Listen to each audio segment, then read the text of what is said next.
Welcome to today's deep dive.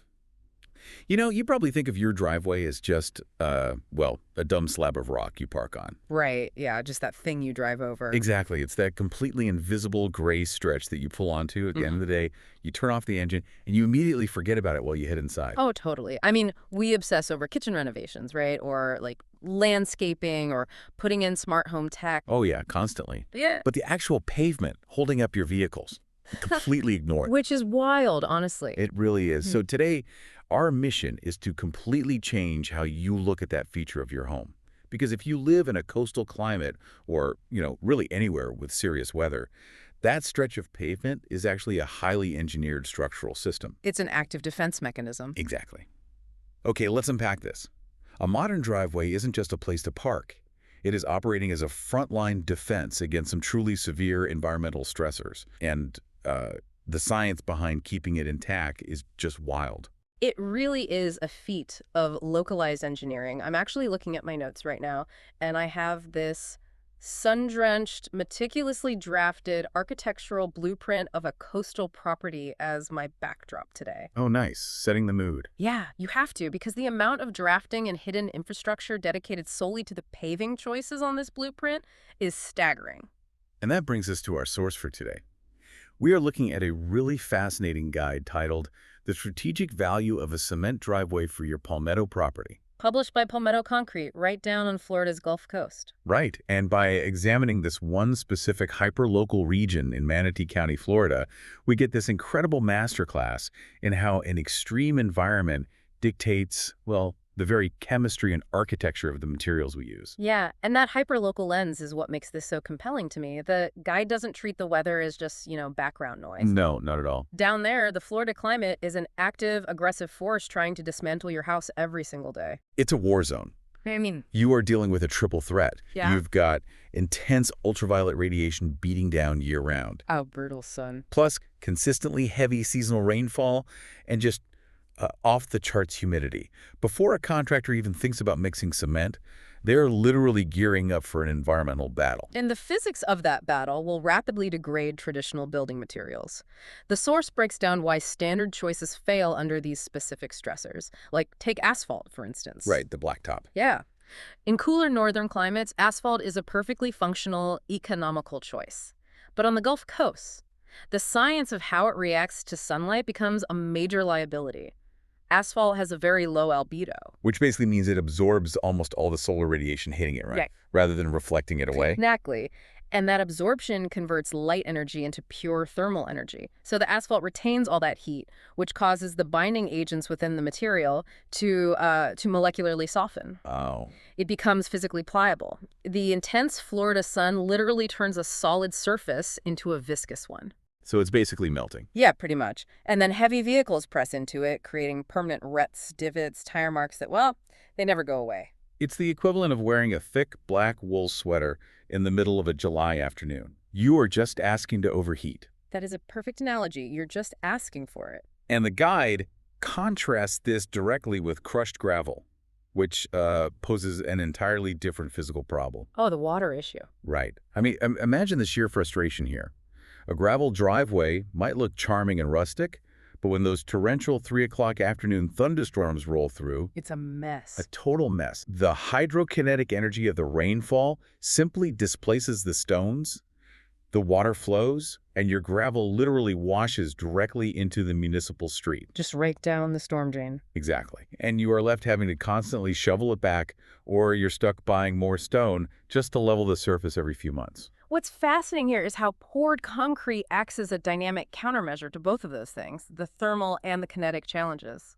Right, because of the color. Yeah, because cement is light gray. It has a high albedo. It actually reflects a significant portion of those ultraviolet photons back into the atmosphere. Acting like a reflective heat shield. Precisely. It keeps the surface temperature drastically cooler than asphalt. So the binding agents don't soften. The structural integrity holds firm regardless of how hot it gets outside. And it handled the rain, too.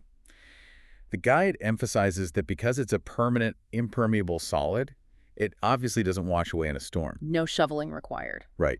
But more importantly, the technicians can grade the surface, meaning they pour it with a very specific calculated slope. Yes, the grading is crucial. That slope actively channels thousands of gallons of heavy rainwater away from your home's foundation and into designated drainage areas.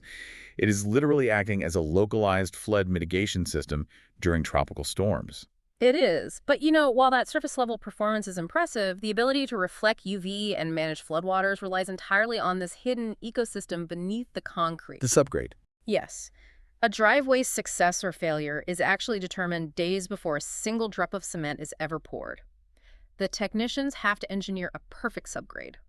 And the pre-installation process they detail is incredibly intense. They don't just flatten the grass and start pouring mud. Oh no, that would be a disaster. They bring in heavy equipment to excavate the topsoil, and they're specifically hunting for organic matter. Because organic matter is the ultimate enemy of any foundation. If you leave roots or decaying leaves or, old plant material buried in the soil under the driveway, nature is going to take its course. It rots away. Exactly. The organic material decomposes and shrinks.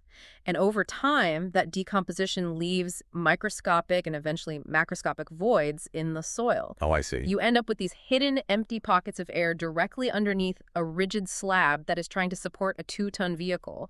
Eventually, the concrete will just cave into that void and snap. So to prevent that, they strip the organic material out entirely. But in Palmetto, Florida, we're talking about soil that is predominantly loose sand. Right, beach sand. You can't pour concrete on loose beach sand. I mean, it would shift instantly. So the guy details the use of heavy vibratory compactors. And this isn't just about pressing down hard, is it? No, not at all. The vibration is the key mechanism.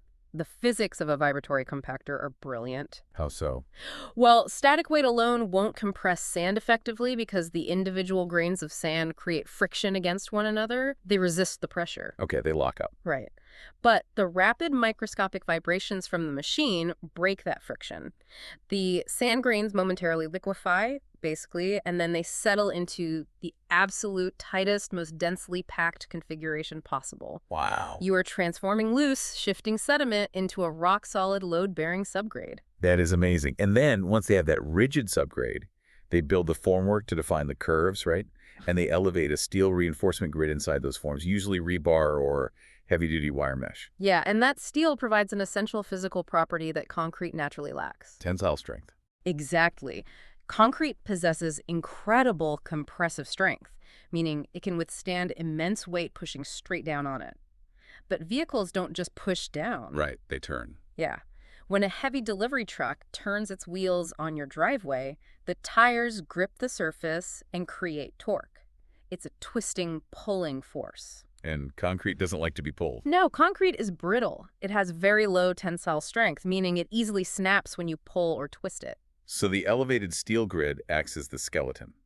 The steel handles the tensile pulling forces, while the concrete handles the compressive crushing forces. A perfect partnership. Together, they can support massive recreational vehicles or boat trailers. But wait, excavation and steel grids? Yeah. If someone has an old cracked driveway, why can't they save money and just pour a fresh layer of cement right over it? Yeah. Tearing all that out seems like a massive, expensive headache.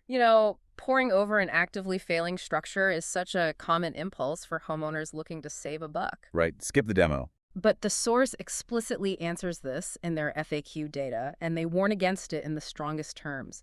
It is a catastrophic waste of money. Oh, really? Yeah. Those existing cracks on the old driveway are not merely cosmetic scratches, they are structural alarm bells. They indicate that the subgrade beneath has already failed or that massive tree roots have invaded the space. So the structural foundation is already given way. Exactly. And if you apply a thin, pristine layer of new concrete directly over those hidden defects, this phenomenon called mirroring occurs. Mirroring? Yeah, the new concrete bonds to the old. And as the underlying foundation continues to shift, or the old cracks continue to expand, those exact same fault lines will propagate upward into the new layer. Oh, man. Within a few months, your brand new driveway will mirror the exact same cracking pattern as the old one. So complete demolition is mandatory. You have to reach the soil, correct the foundational voids, and build upward from a stable base. Okay, so if a homeowner is committing to that full demolition and excavation, it begs the question of whether this massive upfront effort actually pays off in the long run. Right, the return on investment. Exactly.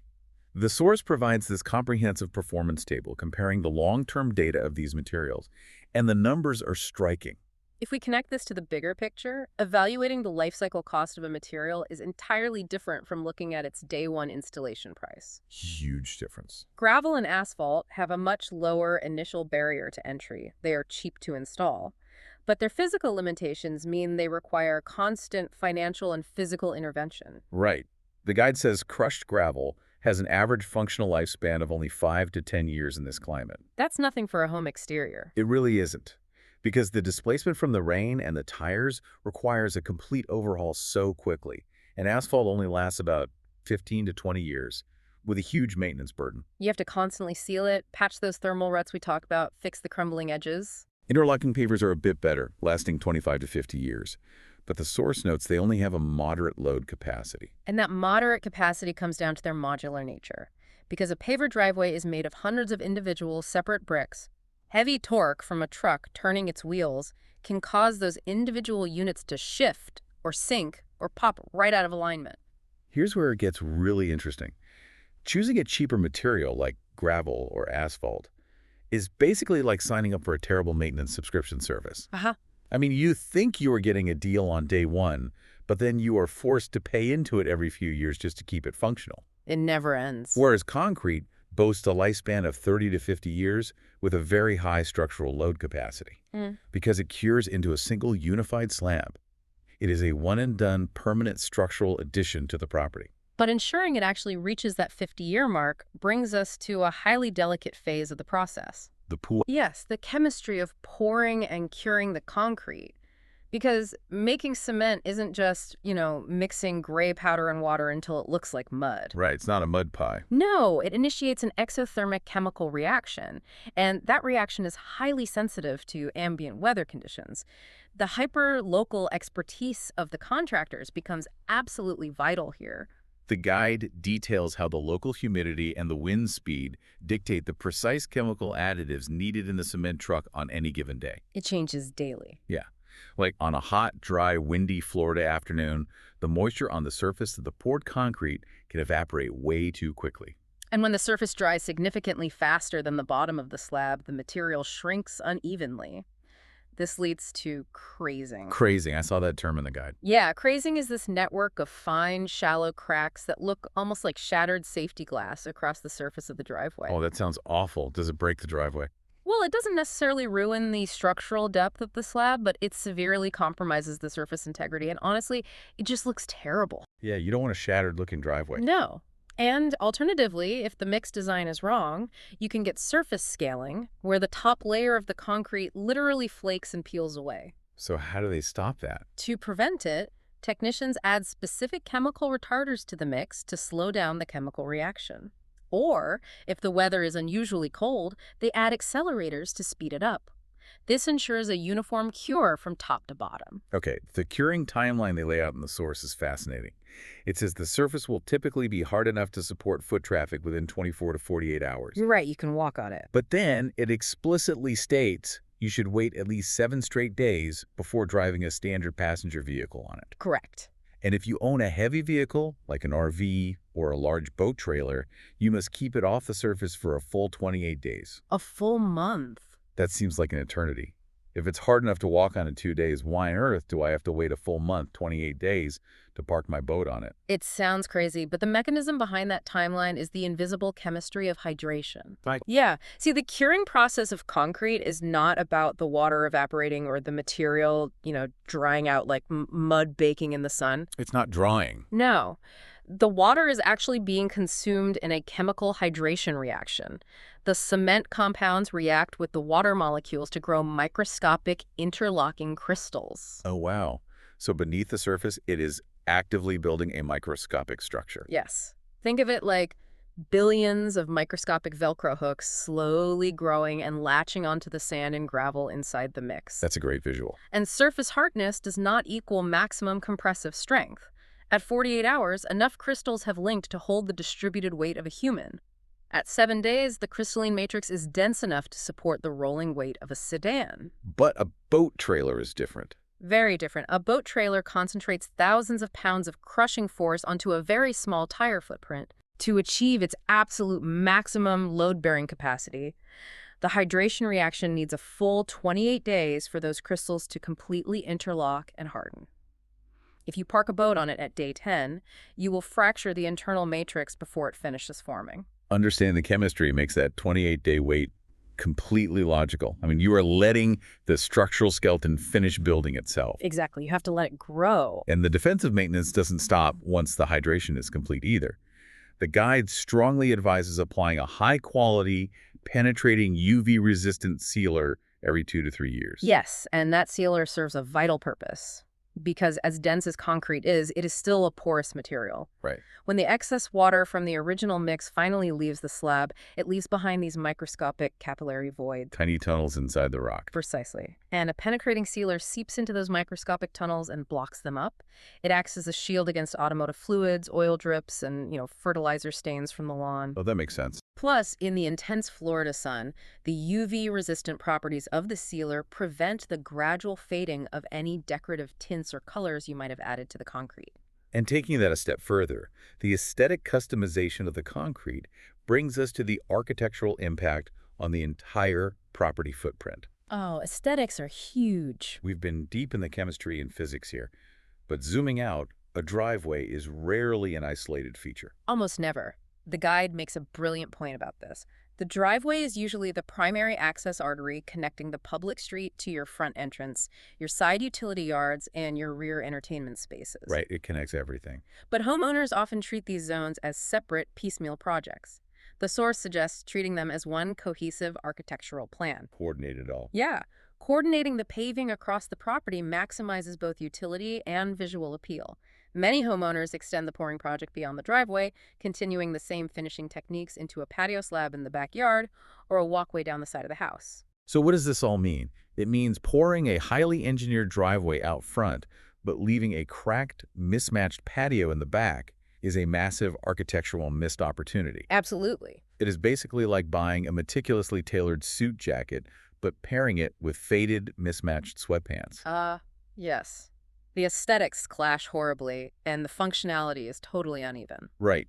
By doing the whole property footprint at once, you guarantee consistent color matching from the exact same batch of cement. Which is so hard to do if you space it out over years. Exactly. Yeah. You also drastically reduce the construction timeline. You get all the excavation and heavy machinery out of the way in one go, rather than turning your home into a construction zone every few years. It's just smarter planning. And the guide even notes the strategic use of textures. Like, you can use a classic broom finish, where they literally drag a specialized broom over the wet cement to create micro grooves. Well, the broom finish is fantastic. Because those grooves provide maximum slip resistance, which is a critical safety feature if you are continuing that concrete pour around a wet backyard pool deck. Unifying the property with those tailored finishes really marries the structural utility we've been discussing with high-end architectural design. I mean, it elevates the entire plot of land. It fundamentally changes the way you look at a stretch of pavement. When we started this deep dive talking at a boring slab of rock that we ignore on our way to the front door. Now, through the lens of this Palmetto concrete guide, we see the hidden reality. A simple driveway is actually a UV-reflecting, flood-mitigating, steel-reinforced marvel of chemistry. It really is. It requires excavating organic voids, vibrating sand on a microscopic level, balancing exothermic hydration reactions against local humidity, and engineering a matrix of crystals to last half a century. It is a profound amount of invisible science. And, this raises an important question. One I want to leave you to mull over long after we wrap up today. I love a good takeaway. If a feature as seemingly utilitarian and straightforward as a driveway requires such precise, hyperlocal adaptation to the climate and the soil just to survive, how many other invisible structural elements of our homes are we taking completely for granted? Oh, wow. I challenge you to walk outside your house today. Look down at your own property's foundation, observe the grading of your yard, and analyze the paving under your car. Really look at it. Ask yourself, is the infrastructure holding up your life truly built to withstand your specific local environment over the next 50 years? Or are you relying on materials that are quietly failing beneath your feet? What a brilliant challenge to walk away with. Treat your home's infrastructure with the respect that engineering deserves. We will catch you on the next deep dive.